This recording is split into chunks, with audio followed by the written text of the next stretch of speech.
Assalamualaikum warahmatullahi wabarakatuh.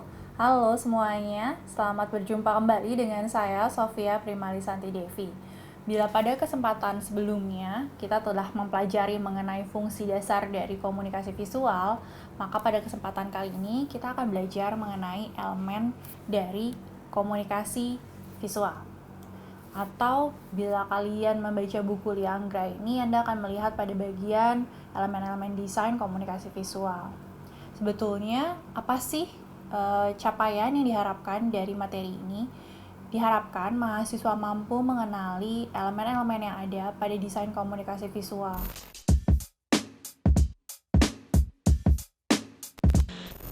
Sehingga nanti pada praktek pembuatan produk-produk komunikasi visual ataupun penginterpretasian komunikasi visual, maka mampu memahami sebetulnya tujuan dari penggunaan baik itu huruf, ilustrasi, simbol, ataupun foto. Sekarang kita masuk pada materi utamanya. Jika berbicara mengenai elemen-elemen dari desain komunikasi visual, ada 4 yang patut diingat. Yang pertama adalah desain dan tipografi.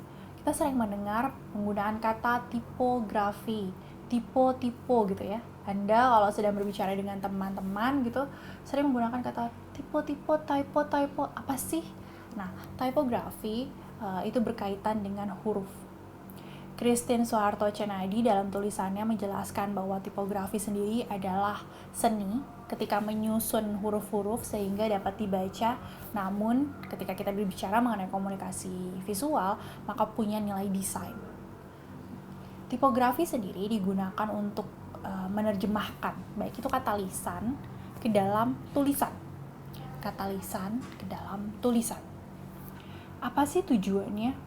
Tujuannya sendiri adalah sama seperti ketika kita berbicara komunikasi, ketika kita membahas mengenai komunikasi, maka fungsinya adalah untuk mengkomunikasikan ide, cerita, informasi dalam segala bentuk media.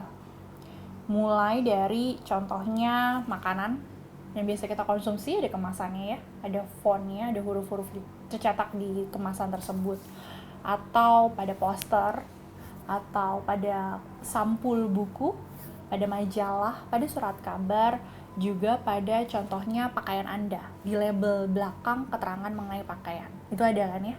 Nah, ketika bicara mengenai ini, maka kita akan kemudian membahas mengenai jenis-jenis fontnya. Anda akan membahas mengenai serif, sans serif, lalu kemudian penggunaannya seperti apa, kesan yang akan kita tangkap sebagai pembaca bagaimana. Selama ini mungkin kita berpikir bahwa kalau fontnya seperti ini, saya akan merasanya seperti ini. Tapi tidak pernah secara jelas kemudian mendapatkan pemahaman secara akademisnya. Nah, kita akan melihat dari sisi itu. Lalu kemudian kalau bicara mengenai tipografi, ada nggak sih profesinya? Ada, namanya atau disebut sebagai penata huruf. Ketika berbicara mengenai tipografer gitu, mereka tidak bisa dilepaskan dari aspek kehidupan sehari-hari. Kenapa? Komunikasi visual itu tentunya tidak bisa kita pisahkan dari kehidupan sehari-hari gitu ya. Dalam bentuk tipografi, ketika Anda membaca sebuah buku, font, terus kemudian atau huruf itu mampu sebetulnya mengangkat sisi-sisi emosional gitu ya, membantu Anda untuk mengangkat sisi emosionalnya gitu. Ini salah satu bagian dari elemen dari desain komunikasi visual. Yang kedua adalah simbolisme, desain dan simbolisme. Ketika kita berbicara mengenai simbol, kita akan melihat sebetulnya ada fungsi sebagai penjembatan antara bahasa yang digunakan gitu ya dengan penggunaan gambarnya gitu ya, kalau kita bicara gitu. Ketika Anda masuk contohnya ke sebuah tempat perbelanjaan, pusat perbelanjaan gitu, kita sering melihat tanda panah atau kemudian bentuk-bentuk yang menyerupai seperti bangunan, contohnya musola gitu ya. Anda akan melihat seperti itu bentuknya. Lalu kemudian kalau kita suka mencari toilet kan ya, kamar kecil gitu, ada kemudian tandanya sendiri, entah dalam bentuk penggambaran perempuan dan laki-laki ilustrasinya gitu, atau kemudian benda-benda yang kemudian diasosiasikan dengan gender. Nah, komponen ketika kita berbicara mengenai simbol, komponen-komponen ini kalau kita bicara mengenai pengarahan gitu ya, itu masuk ke dalam sistem signing gitu. Maksudnya gimana sih sebetulnya kalau berbicara mengenai simbol, ada yang kemudian mencoba membantu Anda untuk mengarahkan gitu ke dalam satu tujuan, ke dalam suatu tempat misalnya, atau kemudian membantu Anda untuk membayangkan sesuatu, menginterpretasikan sesuatu gitu ya. Bentuk yang lebih kompleks dari simbol ketika kita berbicara mengenai pekerjaan contohnya itu adalah logo. Logo sendiri adalah identifikasi dari sebuah perusahaan. Logo itu kemudian tidak dibuat hanya serta-merta berdasarkan keinginan dari pemiliknya saja, tapi dibuat dengan tujuan dan maksud tertentu. Contohnya, logo sendiri punya visi akan perusahaan tersebut, akan institusi tersebut gitu. Lalu kemudian dia punya gambaran akan jenis kegiatan yang memang dinaungi oleh perusahaan tersebut. Jadi tidak kemudian dibuatnya sekenanya saja gitu, tidak. Logo, oleh karena itu logo punya banyak persyaratan ketika dibuat dan juga banyak hal yang harus dipertimbangkan gitu. Itulah sebabnya sebetulnya ketika berbicara mengenai pembuatan logo, kita tidak bisa berbicara mengenai dana yang sedikit. Semakin besar perusahaannya, semakin terkenal dia, semakin stabil gitu, establish gitu. Nah, maka logo, harga dari penciptaan sebuah logo akan menjadi sangat luar biasa fantastis. Ketika membuat sebuah logo, desainer logo itu harus mengerti tidak hanya sebetulnya keinginan dari direksi, tapi juga tujuan ataupun objektivitasnya, dan juga citra yang hendak diangkat atau ditampilkan dari perusahaan tersebut. Oleh karena itu, logo itu bersifat unik. Dia mudah diingat, mudah dibedakan gitu ya antara satu dengan yang lainnya, dan mudah dimengerti oleh pengamat yang dituju. Kita akan berpindah ke elemen berikutnya. Elemen berikutnya adalah desain dan ilustrasi. Ilustrasi sendiri adalah sebuah bidang dari spesialisasi penggunaan gambar yang tidak Anda hasilkan dari foto, dari kamera gitu ya, tapi kemudian dengan cara manual. Maksudnya gimana sih gitu ya? Ini contohnya adalah